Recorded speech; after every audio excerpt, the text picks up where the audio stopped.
Welcome back, Rellism Sports Talk, episode 137. This is my man Dave with you right here, Big Dave. He'd be only doing that because we knocked off the Eagles. You know what I mean? And now the Giants are in second place. Love you, Big Dave. Love you, Big Dave. Hey, but I want to thank everybody for watching on YouTube, listening on Anchor and Spotify. Tommy's running that Facebook page. Check it out if you have not checked it out. Like that joint. He's doing all kinds of big time things on there. All the new subscribers. I'm going to shout y'all out on Friday. Love for my Commanders. Love for the Black Mamba. And all the love for my mama. You know how we do it.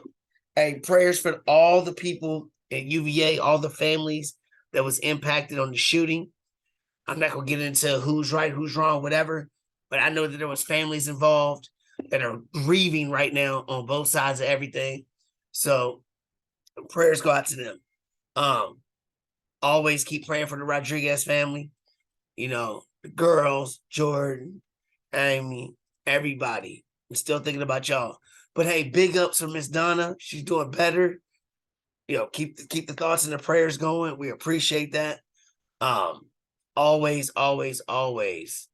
You know what I'm saying? You never know who you can touch by just one simple word, one simple impact. Thank you, hello, any kind gesture. You never know how that changes somebody's life. So keep with the positive thoughts, keep with the positive things. Because on Rellism Sports Talk, we talk about sports from Hall of Famers to the Virginia local talent to the big time storylines. Tonight, we're going to recap Monday night's football game. We're going to preview Thursday night's game. We're going to give you our thoughts about that. I'm going to give you the betting advice, fantasy pick'ems. And then we're going to talk about those East divisions in the NFL, where everybody said they were the least. The East is kicking butt. NFC and AFC, we're going to go over that. Playoff predictions and concerns, and the rest of the big-time storylines. So let's get into it right now. Monday Night Football. Then Washington Redskins. Okay, you can say Commanders, whatever. I'm a Redskin fan, baby. You know what I'm saying? They gave us a plus 11. They gave us no chance. But we pulled it off, and we did it smashing fashion, actually. We ran all over them. The blueprint was to run on the Eagles. That was the blueprint. Run on the Eagles. They're 8th in the NFC at stopping the run. So run on them. And that's what we did with two guys.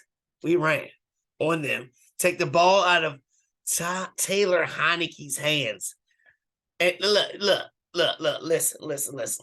I know Heineke, they done won 3 out of 4 games, which they should have beat the Vikings last week. Now, I really wish they would have, because we'd be 6-4. But anyway, don't get too excited, okay? Because Heineke's still Heineke. You know what I'm saying? We got to run the ball to win. We got to run the ball because you put it in his hands, he's going to do something, man. He's going to turn the ball over. And that's just because he's so hyper. He's like a super duper generic Brett Favre. That's too much credit. He's not even that. But he brings that moxie and people want to play for him. So I appreciate that. I like that because Carson Wentz be looking like I don't know. I ain't blaming him either, but I like the role we're on. I like it. We're 5-5, should be 6-4, maybe even better than that. But Heineke, you know what I'm saying? You know what I mean? Like I said, don't hold your breath because the Eagles did Washington things in that game. They turned the ball over 4 times. 4 times. And a couple of them were bonehead plays. Like the one dude caught the ball. He's running. The Eagles are set right there to win the game. Then he fumbles the ball. Yeah. All the Eagle fans and everybody else went to, oh, Dallas Goedert got face mask and he I don't want to hear about that because we got screwed out of some calls too. Unfortunate about Dallas Goedert, that will be significant. But the Eagles did Redskin things, especially the last play when they sat Heineke. He was down. He's sitting on his knee like, here we go. I'm going to give the ball back to the Eagles, and now they're going to win. That's what I thought because that's what Washington usually does. And then Graham going to hit him late and secured the win for us. I mean, that's what it was. So when I look at it, I look at it, yeah, the Redskins. Yo, sorry. I keep saying Redskins. Commanders. The Commanders won the game. We dominated, but we still could have lost. That shows you how good the Eagles are. Shows you how good they are. I think the coaches, myself, got too cute about the whole thing. I think they got too cute. They've been showing off, doing different things. They fake flexing. They doing all these things going on. But when Miles Sanders, who was up for comeback player of the year, behind Geno and Saquon, in my opinion, gets the ball 2 carries in the whole first half. I know our secondary's beat up, and that's the way to attack us. But come on, 2 carries? I know it's Monday Night Football. They think about Showtime. They want to show off for the league. Look at us. Look at the Eagles. Look at us. Everybody's saying, look at us. They wanted to live up to the hype. I think that they were just too cute about it. Too cute about it. Because in the fourth quarter, when they started running Miles Sanders, that's when the game got like, oh no, Washington's gonna blow it again. You know what I mean? And we saw what happened at the end. But I think this was good for Philadelphia to lose. I've always said to all the Eagle fans, lose one game, get it out of the way. Get it out of the way. That way your coach can coach you. Or that way the coach can look in the mirror and say, I got to do better. Because when you're winning, it's hard to tell somebody, hey, you missed a block. Yeah, but I scored 3 touchdowns. Now they're going to look in the mirror and be like, yo, we just got beat by Washington, the last place team in the division. But hey, don't get it twisted because we 4th against the run. You know what I mean? That's what we do. But losing Goddard for the Eagles, I think that's significant. Because with the way the playoffs are, only 7 teams make it. The number 1 seed gets a bye. And that's what they need. They need that bye. I really believe they need that bye because if they don't get that bye and you don't have Goddard for like the first round of the playoffs in a wild card matchup or something like that, you don't want to do that, especially the way you can't stop the run. And what happens in the playoffs? It's cold. Teams want to run the ball. Run the ball, especially a high explosive offense like the Eagles. We don't want you to have the ball. We don't want you to get the ball because when you do get it, you're going to get antsy like, oh my God, I don't have much time. And that's what we did. Great game plan by Ron Rivera. Condolences to us for his mom's passing and everything. You know what I mean? Big ups to everybody coming together in Washington. I'm going to enjoy this win because we don't get many of these wins. And all my teams that suck, none of my teams get wins like this. I'm a Notre Dame fan. Us beating Clemson, hey, we don't get many of those. I'll take that. You know what I mean? The Mets, we made the playoffs. I'll take that. Lakers, till LeBron James leaves, we're always going to have mediocrity or less. Get him out of there. Anyway, but the Eagles, they're still going to be the number 1 seed probably because they have the tiebreaker with the Vikings unless other teams come up. We'll see. We're going to get to the playoffs. Because in the playoffs right now, we got the Eagles, number 1, Vikings 2, Seahawks 3, Bucks 4. That's the division winners. I don't think it's going to end that way, but if it ended today, that's the way it would be with the Giants 5, Dallas 6, 49ers 7. And what? Lo and behold, my Washington team would be number 8. So we're right there. And if we would have blown last week because it put the ball in Heineke's hands instead of running the ball, we'd be right there. So we always got all this chatter about the NFC least and all that going on. 3 out of the 4 teams would be in the playoffs right now, and we'd be 1 spot away. 1 spot away. Everybody was talking about it was going to be the West, which would be the Rams, 49ers, Cardinals, Seahawks. They were going to get all those. They were going to get these 3. Maybe they could get 3 teams in. You know what I mean? Rams, 49ers, Cardinals. That's what everybody was saying. So the big board was saying, you know what I mean? And then in the AFC, it was the same thing, which we'll get to in a minute. But in the NFC, I'm going to tell you right now, the way it stacks up, with the Eagles being 8th against the run and the Cowboys being 2nd to last against the run. Playoffs, they run the ball. You don't want those problems, especially with the 49ers being number 7. They run the ball. Shanahan offense runs the ball. That's what I'm trying to say right now. The Buccaneers, one of the top ones against the run. 49ers are number one against the run. All I'm saying is beware of another wild card team making the Super Bowl. We've seen this numerous times. A wild card team, I think, is going to make the Super Bowl. And them 49ers look like that might be the spot for me. They're getting healthier. They run the ball. They got the ultimate Swiss Army knife in McCaffrey. Who knows? But my squad is getting back one of the best defensive players in the NFL, Chase Young. He will be playing this week against the Houston Texans. We get this win, 6-5. Giants, Dallas might lose. Other teams might lose. We creeping up. I'm going to tell you right now, I don't think anybody fears the Vikings.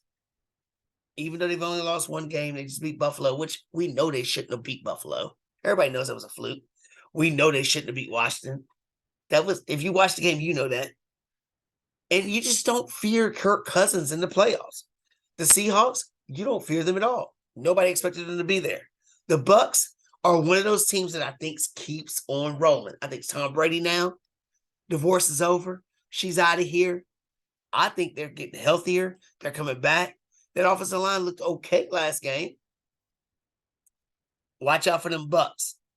Giants, I've never been sold on them. I know that they're young on the inside, outside line. Saquon, how long is that going to last? I love their coach. Dallas, they always put their foot in their butt. They always cocking it up in their butt. Something always happens. Who knows? I don't think they have enough weapons to score enough. And I think they're going to try to use Zeke too much, and that's going to hurt them. So that's what I'm thinking about the NFC right now. I think the Eagles are right there. They just signed somebody to help with their run defense. Great coaching, great GM. He's going to win GM of the year. The Eagles are going after it, and they're being smart about it. Dallas is sitting waiting, hoping now you want Odell to help save your life. I think you waited too long, baby. I think you waited too long. Seahawks, the magical ride's over. The 49ers will win the division. You'll battle us for a wild card. We'll see what happens. The Bucs will win their division. Nobody else counts. So there we are. So just like I said in the AFC East, just like the NFC East, nobody counted this. They thought it was Buffalo's division to run away with it. We all knew how talented Miami was and all the weapons that came in, but people still doubted Tua. And then Tua got hurt with the concussion that had all these different rules now. Now we got, if you even look like you got a concussion, you got to sit out forever now because of the whole Tua thing when he's all, which is probably good for him in the long game of it all. But Miami's in first place now. The Jets are in second place, and Buffalo's in third. And the Patriots are in the playoffs if it ended right now. All four teams are in the playoffs if it ended today. We sitting here talking about the West, like I said in the NFC. We thought it was going to be the Chargers and the Chiefs, the Raiders, and the Denver Broncos. Let's ride, Tommy. They got a flat tire, baby. They ain't riding nowhere. The West might only get one team in there because of how dominant the AFC East is. And they're beating up each other, and they're beating everybody else too. Just like I said about the 49ers or Washington, nobody in that wild card round wants to play them. You better get that number one seed. The Chiefs, you better get the number one seed. You know what I mean? Because if you play if Miami or somebody doesn't win it, if Miami doesn't win a division and Buffalo comes back, you don't want to see them in the wild card with that explosive offense that they have. And Tua's a captain for a reason. People just don't get the C on the jersey for nothing if they don't have confidence in you. He got the C on there because why? Tyreek Hill already told you he throws the most accurate ball. He played with Patrick Mahomes. He said Tua throws the most accurate ball. You don't want to play them in the playoffs at all. At all. They need to get healthier on the back end of their defense, but hey, that's what it is. So we look at it. Kansas City's number 1 right now. Dolphins are 2. The Titans are 3. Yeah, they might win the division, but nobody's scared of them. We'll talk about that later on in the Thursday night game. Number 4 is Baltimore. Baltimore's an intriguing team because, yes, Tommy, I'm going to give them some credit. Relax. They could be higher than what they are. They gave away some games. And actually, one of them was to Miami, where they were up by double digits and gave it away in the fourth quarter. So the Ravens, and now they added to their defense. You know what I mean? I don't know about the offense still, but Those running backs will start coming back, and Lamar is Lamar. He's playing for the money. He's going for the money. He's going for the contract. I would love to see him not stay in Baltimore, though. I would love to see him say, heck with y'all. Y'all ain't want to pay me. I'm going elsewhere. Like Detroit. I would love that. But then we talk about the Jets. Do we still believe that they're going to be there at 5? No, I think they're eventually going to fall off. The Bills are 6, Patriots 7, which I think they'll fall off too, with the Chargers and Bengals behind them. But it doesn't even matter. The whole division is in the playoffs right now. That's the reason why I gave Bill Belichick a Coach of the Year vote and the Jets coach.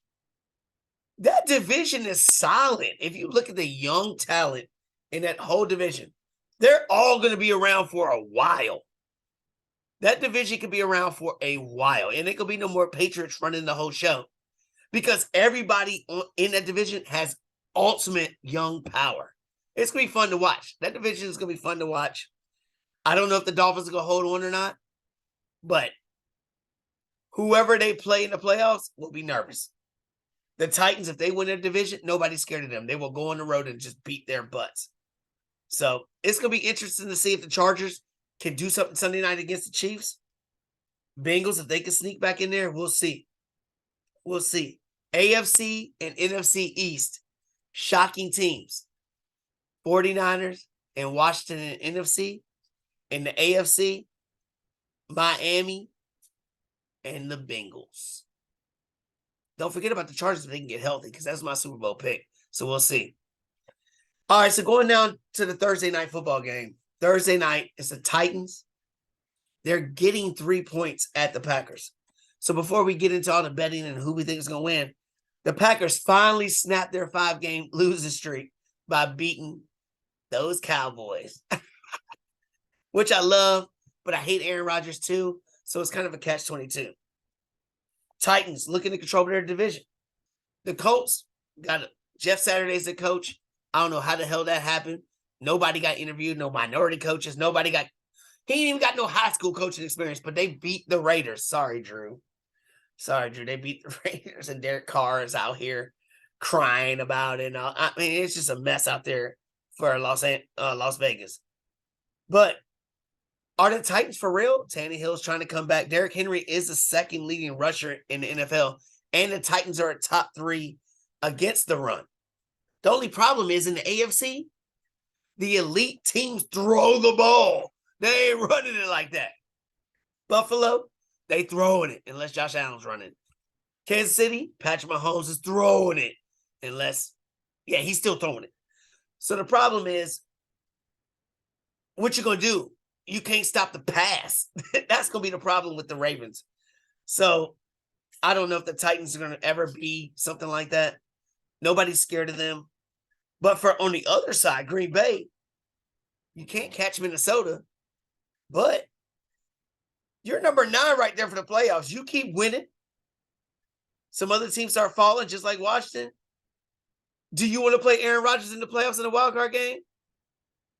Hell yeah, you want to, because he sucks in the playoffs. He always chokes, right, Swole? He always chokes. Who cares? Who cares? We don't trust Christian Watson. We don't trust none of them. Aaron Jones finally got the ball, which I hope he keeps on getting the ball. But I don't know, man. It's the Cowboys, dude. You always expect the Cowboys to do something wrong, right, George Teague? Sorry, man. That's both your teams, Green Bay and Dallas. At least I'm giving one of your teams some love. I apologize, but that's what it is. Cowboys, they're a problem waiting to happen. They always do that. I will pick Green Bay to beat the Titans. They're at home. The Titans are missing 2 quarterbacks, a safety, and their star linebacker. They're out for this game. They're second to last against the pass. Sure, Green Bay don't have nobody they trust at wide receiver. You got Watson out there. You got different kind of people like that. So I'm going to tell you my fantasy sleeper for Green Bay, especially with all the injuries going on with the tight ends. All these tight ends are getting hurt everywhere. Robert Tonyan for Green Bay is fantasy sleeper. If you need a tight end, pick him up, play him. It's the second to last against the pass defense for the Titans. Granted, most of those go to wide receivers, but you're missing your star linebacker, and they're going to focus on trying to stop these wide receivers. Robert Tonyan is going to sneak in, might catch you a tutty, might catch you 5 catches for 50 yards. Hey, you're happy with that. 16 points, 15 points. You're happy that for a tight end, especially if I got Kyle Pitts who gets me 3 points a week, and my brother freaking beat me too. Pisses me off. What's up? But he's on cloud 9. He's out here coming back in fantasy. Miami's out here 500. Yo, Miami is fucking crazy. Him and Brandon have a big celebration. But yeah, like I said, I think Green Bay's gonna win. I think they're gonna easily cover 3 points. Easily cover 3 points. And the Titans are what they are. They're just in a weak division. They'll win it, but it doesn't matter. Green Bay, win me some money, baby. Win me some money. All right, so that's what I'm looking at right now for this week. Friday night is gonna be crazy because all the bets and things that we did, me, Brandon, and Tommy, I'm gonna show y'all who was right, who was wrong, who would have made the money, who wouldn't have. Prayers again for all families affected by the UVA shooting, right or wrong, whatever. We all people, we all got loved ones, and just let everybody just smile, man. Life is hard. Enjoy these moments when you can just smile. My brother's over here. He got me smiling. He's got his own shit going on. I got my own shit going on. But we can utilize these moments doing something we like to do and enjoy ourselves for a minute. Rellism Sports Talk, episode 137. Thank y'all for watching. Appreciate it.